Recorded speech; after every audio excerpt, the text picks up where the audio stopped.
The farthing post is about 4 feet high and is decorated with red, white, and blue bunting up to about 9 inches from the top. The bare top section is worn smooth by the grip of many hands in previous contests. And now it appears that Paul Boomer is to be the first at the post. Now, that, I believe, is customary for the challenger to make the first effort.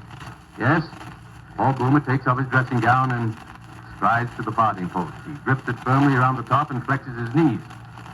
The signal to commence has not yet been given, so we may assume that these are just preliminaries. I think I have time to describe Mr. Boomer's outfit. He's stripped from the waist up and wears a tight-fitting trunks of powder blue trimmed with scarlet. These trunks are similar to those worn by wrestlers with one important difference. There's a hole about 6 inches in diameter removed from the seat. This, of course, has been done for obvious reasons.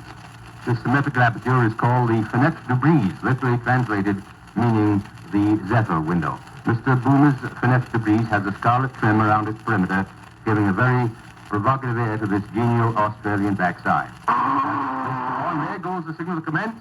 You might have heard it over the microphone, a blast on the medieval Bronx Spiegel, the traditional woodwind instrument associated with this sport for centuries. And now a hush falls on the vast throng as Boomer walks slowly, deliberately to the farthing post. He's exuding confidence, and he gives one last all-encompassing grin to the tense audience as he grips the farthing post between a pair of hands that look as though they could splinter the post. Now he flexes his knees, much in the manner of a boxer. He seems to be concentrating on the very top of the farthing post. You can hear a pin drop, and here it comes.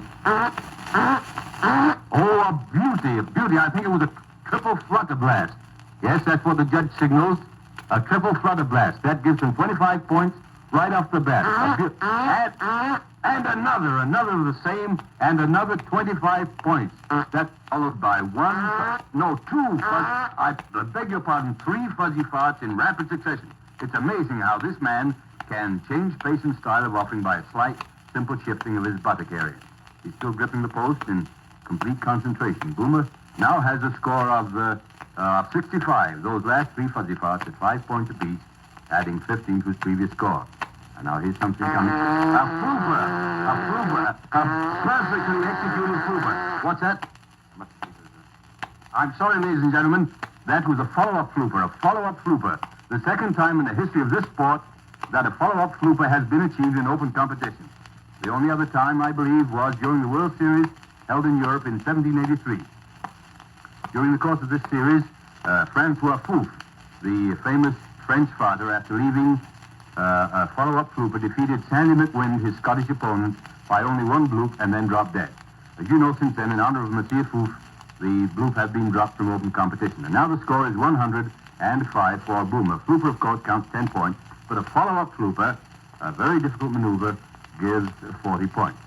Well, this certainly has been a whirlwind session. I think that Paul Boomer is about played out, or blown out, as they say. What am I saying? There's a fuzzy fart and another. That gives him 10 more points, and he's not through yet, apparently. Wait a minute, here comes a freak.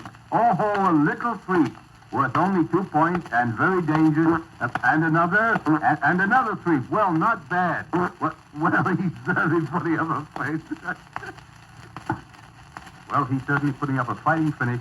4-3, a very hazardous fart because of the danger of flotting. But giving him 8, a very valuable point. And there he throws up his hands. He throws up his hands as a signal that he's finished. And the crowd gives him a tremendous ovation.